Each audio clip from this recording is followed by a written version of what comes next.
Assalamualaikum warahmatullahi wabarakatuh. Perkenalkan, kami dari kelompok 4 3 MRK 6. Pada mata kuliah struktur kayu kali ini kami akan menjelaskan tentang perkembangan struktur kayu yang ada di dunia. Sebelum memulai pembahasan, izinkanlah kami untuk memperkenalkan diri terlebih dahulu. Sebelumnya, perkenalkanlah saya Nadia Lutfiana Rizky dari kelas 3 MRK 6 dengan nomor absen 16 dengan NIM 19413200147. Dan di sini saya tidak sendiri. Saya bersama keempat rekan saya, yaitu ada Novanda Ilham Agustino dengan nomor absen 17 dengan NIM 19413200063. Lalu ada Novia Safara dengan nomor absen 18 dengan NIM 19413200075. Lalu ada RM Muhammad Hairun Nurafi dengan nomor absen 19 dengan NIM 19413200184. Dan yang terakhir ada Rahmat Fajar Afebrianto nomor absen 20 dengan NIM 19413200045. Kesempatan kali ini kami dari kelompok 4 kelas 3 MRK 6 akan menjelaskan tentang perkembangan struktur kayu yang ada di dunia. Nah, sebelum ke pembahasan inti, kami akan menjelaskan tentang sedikit latar belakang dari permasalahan ini, yaitu di masa kini kebutuhan terhadap rumah atau tempat tinggal di Indonesia sangatlah besar. Hal ini mendorong penggunaan sumber daya berupa material yang cukup banyak. Salah satu alternatif material yang dimiliki banyak keunggulan adalah material kayu. Kayu merupakan kategori sumber daya alam yang dapat diperbaharui. Luas hutan alam, hutan taman industri, dan hutan tanaman rakyat di Indonesia jika dikelola dengan baik seharusnya dapat menjadi sumber daya yang menyediakan kebutuhan kayu sebagai bahan bangunan.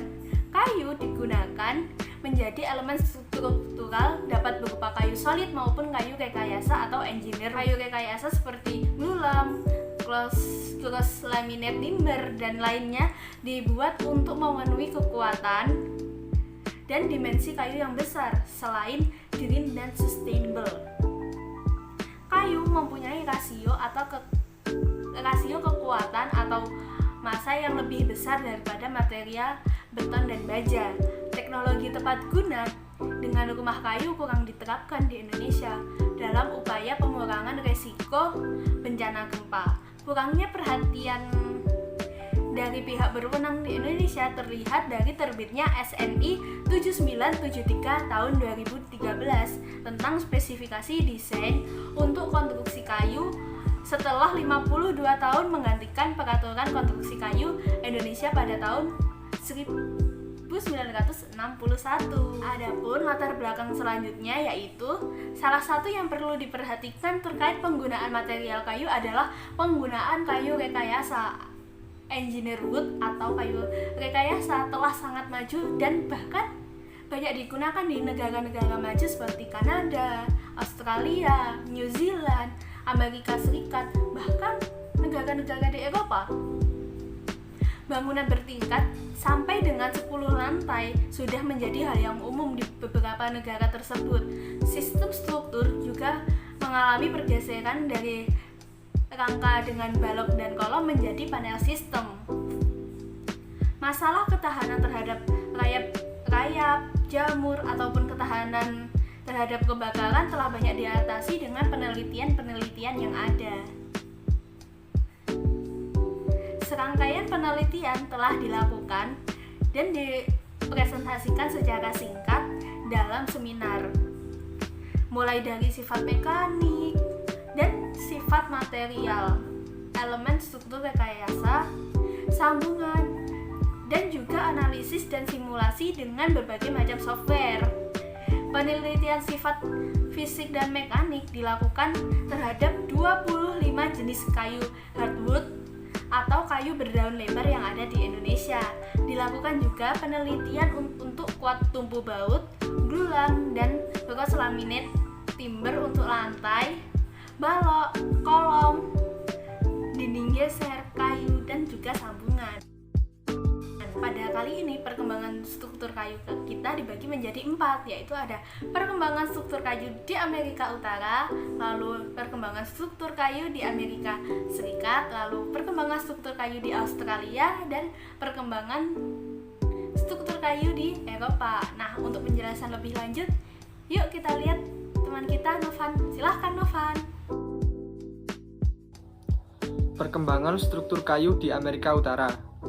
Pada tahun 1977, industri kayu berdaun jarum atau softwood di Amerika Utara dan USDA Forest Product Laboratory memulai program pengujian untuk mengevaluasi besaran-besaran kekuatan kayu dimensi berukuran penuh in-grade yang dipilah secara visual yang terbuat dari berbagai spesies yang secara komersial penting di Amerika Utara.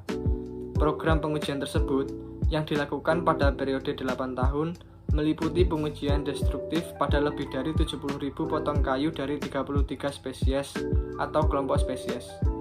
Standar pengujian menggunakan ASTM D143. Hasil penelitian berupa korelasi berat jenis dengan kuat kayu diberikan dalam Wood Handbook yang terbit pada tahun 2010 seperti tercantum dalam tabel 1.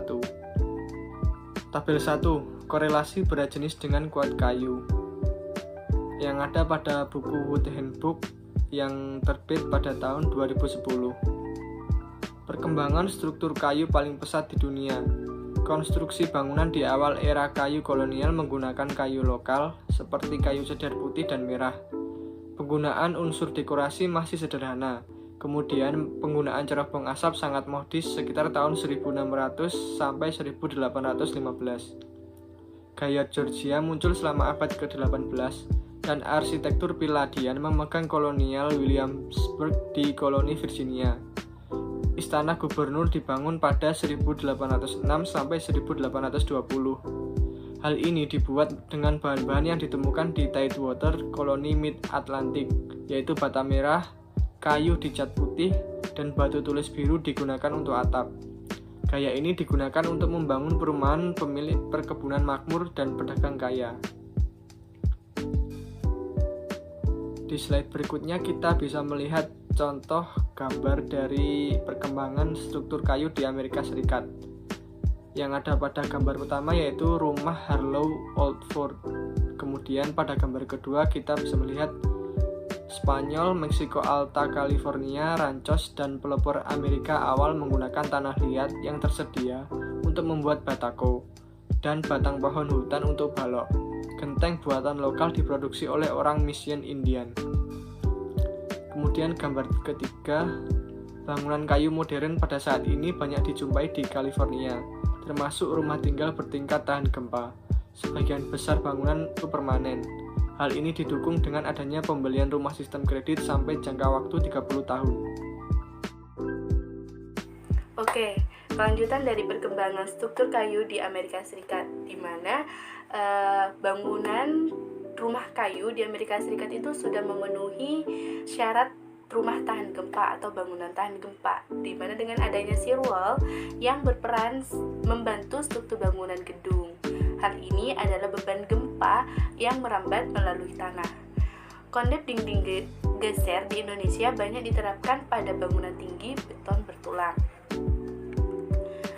Nah, selanjutnya perkembangan struktur kayu di Amerika Serikat yaitu retroglyphy, di mana dalam masa struktur religius, desain yang umumnya digunakan saat itu adalah batu bata, batu seperti semen, dan puncak menara tunggal pintu masuk, di mana para arsitek dari periode ini banyak dipengaruhi oleh arsitektur konon di masa lalu. Peter Harrison menggunakan teknik Eropa dalam merancang perpustakaan Ritworth. Nah, seperti gambar yang telah tersedia di samping. Dan Athenaeum, Boston, dan Salem di Massachusetts. Nah, di mana gaya bangunannya itu menggunakan gaya Georgia, di mana gaya Georgia ini merupakan gaya sederhana di Inggris. Oke, next. Nah, berikut ini merupakan shear wall, yang merupakan inovasi untuk rumah tahan gempa. Sistem struktur berupa serual tang digunakan pada bagian rumah di bukaan garasi. Nah, untuk selanjutnya perkembangan struktur kayu di Eropa, di mana di Eropa itu sistem laminasi baut ada sejak abad ke-16, yaitu sistem laminasi papan lengkung kayu yang disambung secara mekanik menggunakan baut digunakan sebagai komponen utama penyusun struktur atap bangunan Philbert de Aillon. Sistem struktur yang sama itu juga diterapkan pada bangunan Hill, Auberle, Paris, dan The Poulton Bars di London. Sistem laminasi lengkung tang disusun secara horizontal di Jerman telah ada sejak abad ke-18, yaitu sistem laminasi papan tebal. Sistem laminasi tersebut menggunakan skrup dan baut sebagai alat sambung mekanik.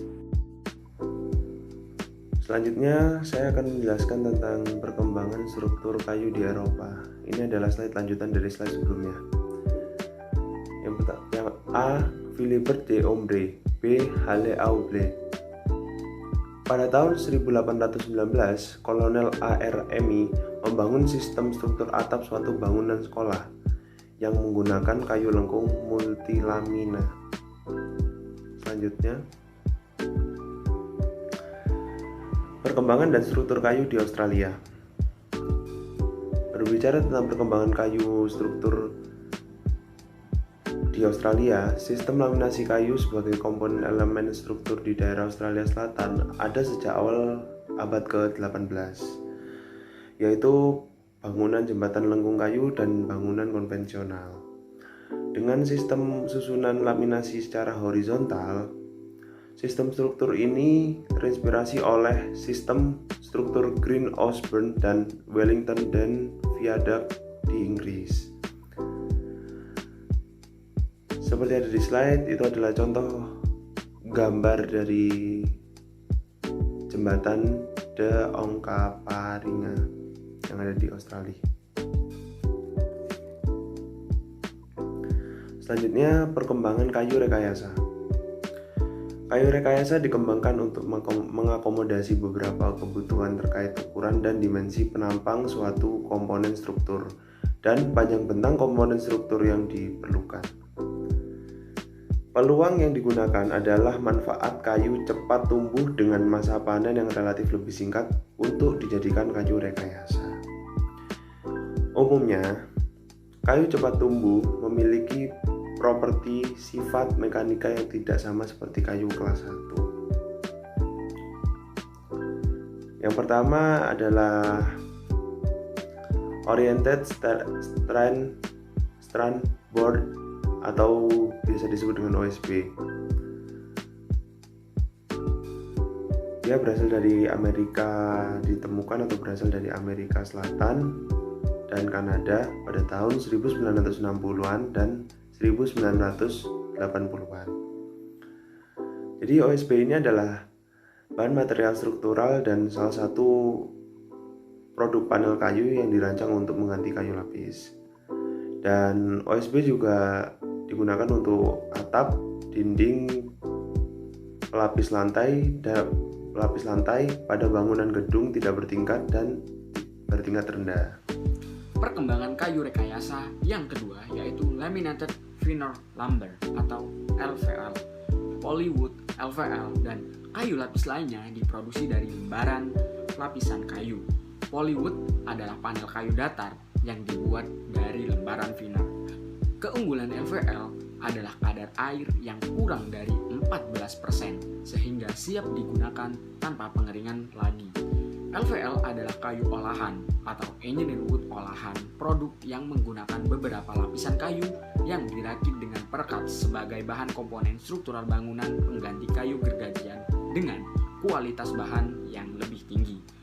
LVL ini digunakan untuk komponen struktural sebagai pengganti struktural kayu solid dan baja. Nah, di sini adalah contoh struktural kuda-kuda kayu LVL.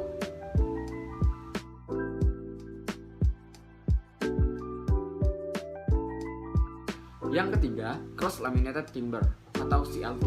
CLT merupakan salah satu produk rekayasa kayu yang dibuat dengan cara menyusun sejumlah lapisan kayu secara bersilangan satu dengan yang lainnya, kemudian direkat. Keunggulan CLT adalah dimensinya yang stabil, kuat, dan sifatnya seragam, sehingga mampu menyalurkan beban secara merata.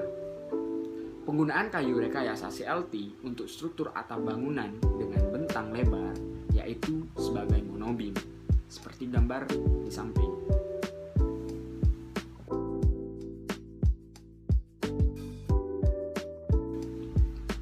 Yang keempat, glue laminated atau glulam. Glulam merupakan salah satu metode mengatasi keterbatasan dimensi bahan dasar kayu yang tersedia, di mana yang terdiri dari berlapis kayu direkatkan satu sama lain secara sempurna menjadi satu kesatuan tanpa terjadinya pergeseran atau perpindahan tempat. Prinsip desain laminasi adalah memaksimalkan dimensi dengan meminimalkan material. Glulam merupakan rekayasa produk pengaturan tegangan yang terdiri dari 2 atau lebih lapisan kayu yang direkatkan satu dengan yang lainnya secara bersamaan. Gambar di samping adalah penggunaan kayu rekayasa glulam pada bangunan kayu bentang panjang. Mungkin cukup sekian presentasi dari kelompok 4 kelas 3 MRK 6. Kami undur diri. Terima kasih. Wassalamualaikum warahmatullahi wabarakatuh.